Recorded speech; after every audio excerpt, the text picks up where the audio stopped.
नमस्कार, आप live streets देख रहे हैं। मैं हूं आपके साथ रोहित वर्मा। नीतीश कैबिनेट की आज बैठक बुलाई गई थी। इस मंत्रिमंडल के बैठक में कुछ 18 एजेंडों पर मुहर लगी है। वहीं आपको बताएं कि शिक्षा विभाग से बड़ी खबर सामने आ रही है। सबसे पहले हम आपको सुनवाते हैं बिहार सरकार के अपर मुख्य सचिव एस सिद्धार्थ शिक्षा विभाग की जानकारी देते हुए और तमाम मंत्रिमंडल में जितने भी मुहर लगे हैं उसकी जानकारी देते हुए क्या कुछ कह रहे हैं। सबसे पहले आप वो सुने। परिषद में 18 विषयों पर चर्चा की गई और समझ में निर्णय लिए गए। सबसे महत्वपूर्ण निर्णय राज्य में शिक्षकों की बहाली के संबंध में लिए गए।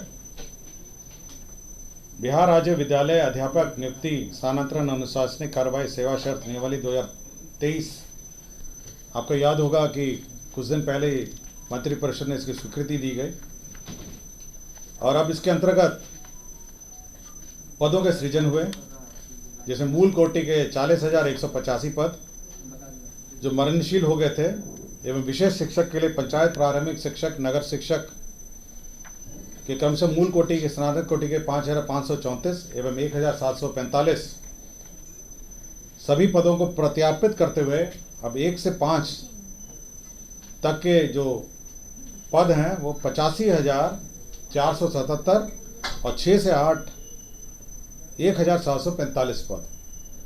तो ये आप समझ सकते हैं कि कुल जो पद सृजित हुए हैं वो 85,477 जो 1 से 5 के लिए और 6 से 8 के लिए 1,745 पद का सृजन हुआ है। साथ ही साथ इसमें यह भी निर्णय हुआ है कि ये जो परीक्षा है वो बिहार प्रशासनिक बीपीएससी द्वारा परीक्षा ली जाएगी। यह भी निर्णय मंत्रिपरिषद ने लिया है और साथ ही साथ इसका जो वेतनमान है उसका भी निर्धारण किया है। वेतनमान में जो प्राथमिक विद्यालय मूल कोटि का जो अध्यापक का मूल पद है वो 25,000 होगा और जो स्नातक कोटि के विद्यालय अध्यापक का मूल वेतन है 28,000 होगा। तो इस पूरे पद का जो सृजन हुआ है इसमें कुल व्यय होगा 4,629 करोड़ 4,629 करोड़ अनुमानित 46 अरब 29 करोड़ 23 लाख 7,120 रुपए का व्यय होगा। तो ये मंत्रिपरिषद ने जो टीचर्स का जो पद सृजन है आपका 1 से 5 और साथ ही साथ आपका 6 से 8 का पद सृजन, साथ ही साथ उसका मूल कोटि का वेतन निर्धारण और साथ ही साथ इसका जो नियुक्ति की प्रक्रिया है उसका भी निर्णय मंत्रिपरिषद ने आज लिया है। इसके साथ ही साथ जो बिहार राज्य विद्यालय अध्यापक नियुक्ति स्थानांतरण अनुशासनिक कार्रवाई सेवा शर्त नियमावली 2023 है, इसमें जो 11 से 12 और 9 वह भी हो गया। 11 से 12 जो विद्यालय के अध्यापक हैं उनको 32,000 मूल पे होगा और 9 से 10 का है 31,000 मूल पे होगा। जो 11 से 12 है 32,000 उसका मूल पे होगा, मूल पे, और 9 से 10 है उसका मूल पे होगा 31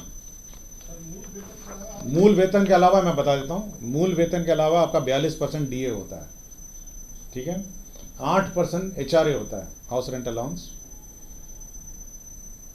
फिर सीटीए अलाउंस होता है 1,500 के आसपास प्लस डीए, मेडिकल होता है आपका 1,000। इसके अलावा आपका पेंशन कंट्रीब्यूशन होता है, पेंशन में जो कंट्रीब्यूशन है सरकार देती है वो भी सरकार देती है और उसके बाद ग्रॉस सैलरी का निकाला जाता है। तो डीए एचआरए सीटी जो सरकारी ना आम जो नॉर्मल हमारे सरकारी कर्मचारी या पदाधिकारी का जो व्यवस्था है वही रहेगा। सीधा ट्रेजरी से राज्य के कोष से सीधा वेतन मिलेगा और जो पेंशन की जो नियमावली है और पेंशन का जो व्यवस्था न्यू पेंशन स्कीम में है वही पेंशन इन पर भी लागू होगी। तो यह एक महत्वपूर्ण निर्णय है जो महत्वपूर्ण निर्णय है। गया और मुजफ्फरपुर नगर निगम क्षेत्र में 15 वर्षों से अधिक पुराने जो सभी प्रकार के वाहन हैं उसका परिचालन 1/10/2023 से बंद हो जाएगा, मतलब ये प्रतिबंधित रहेगा। तो यह मंत्रिपरिषद ने स्वीकृति दी है कि 15 साल से पुराने जो वाहन हैं 1/10/2023 से तब नहीं चलेंगे। इसके साथ साथ राज्य सरकार ने एक अन्य मामलों में परिवेशीय वायु गुणवत्ता सुधार के लिए गया नगर निगम, मुजफ्फरपुर नगर निगम के सभी प्रकार के डीजल चालित तिपहिया वाहन का परिचालन 30/9/2023 की मध्य रात्रि से प्रतिबंध किए जाने एवं बिहार स्वच्छ ईंधन योजना 2019 का अवधि विस्तार 31/3/2024 तक क्षेत्र विस्तार गया एवं मुजफ्फरपुर नगर निगम में किए जाने एवं इस योजना में पटना, गया, मुजफ्फरपुर के तिपहिया मालवाहक वाहनों के लिए अनुदान, तो अब अनुदान का प्रावधान है, रिप्लेसमेंट का अनुदान है और साथ ही साथ नए खरीदने का और रेट्रोफिटिंग का भी अनुदान है। कितना अनुदान मिलना? डीजल चलित अथवा पेट्रोल चलित तिपहिया मालवाहक वाहन का नए सीएनजी चलित तिपहिया मालवाहक के प्रतिस्थापन पर 40,000 रुपये मिलेगा। डीजल चलित अथवा पेट्रोल चलित तिपहिया वाहन मालवाहन का नए बैटरी चलित तिपहिया मालवाहन के प्रतिस्थापन पर 25,000 मिलेगा। पेट्रोल चलित तिपहिया वाहन में सीएनजी किट लगाने रेट्रोफिटिंग पर 20,000 मिलेगा। तो तीन है, एक 40,000 है, 25,000 है और 20,000।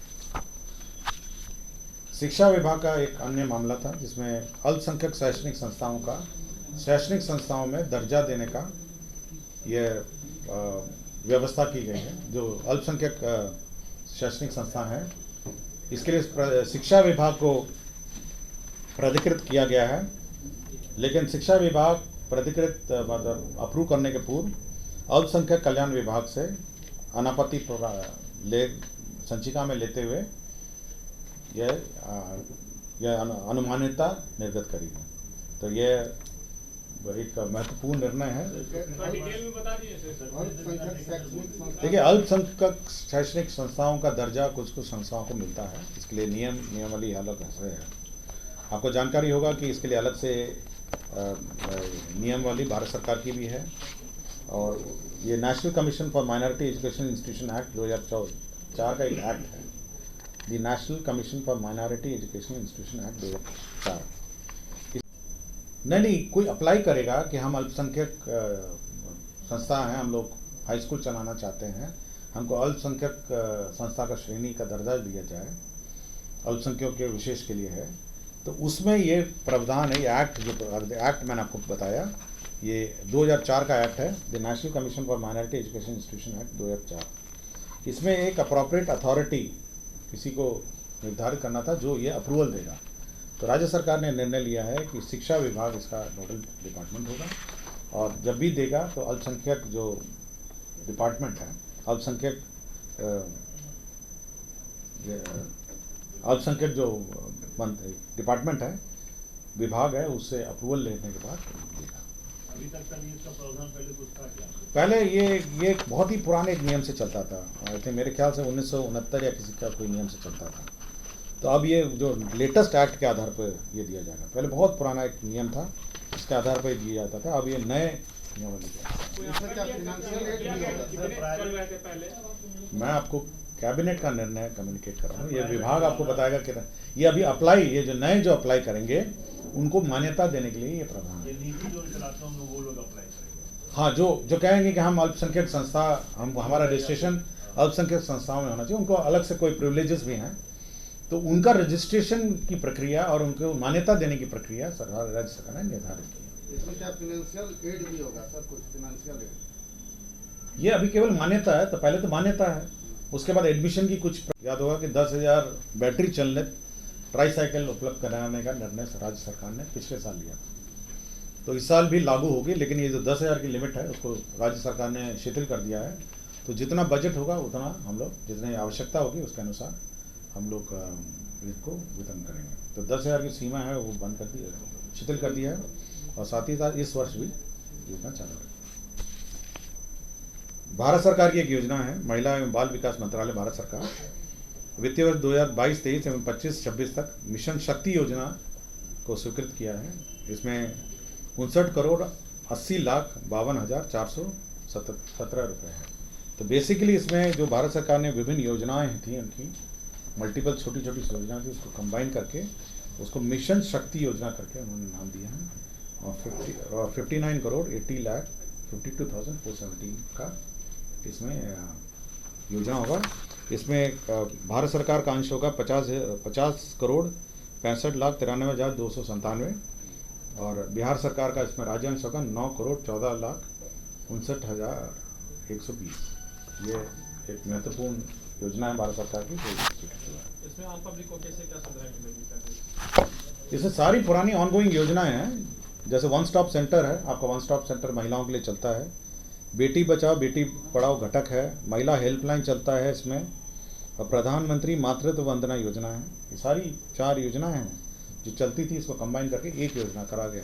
तो आपने सुना, शिक्षा विभाग में बम्पर बहाली होने वाली है। 1 लाख से भी ज्यादा पदों पर, यानी 1,78,000 पदों पर शिक्षा विभाग में बहाली होने वाली है, जिसकी जानकारी उन्होंने क्या कुछ दी है वो आपने सुना है। वहीं आपको बताएं कि अलग अलग विभागों में भी अलग अलग स्वीकृतियां दी गई है। बहरहाल इस खबर में बस इतना ही। अगर आपने अब तक लाइव सिटीज को सब्सक्राइब नहीं किया है, जल्द से जल्द लाइव सिटीज को सब्सक्राइब कर लिए। साथ ही साथ हमारे फेसबुक पेज को फॉलो करना, वीडियो को लाइक शेयर करना बिल्कुल भी ना भूलें। धन्यवाद।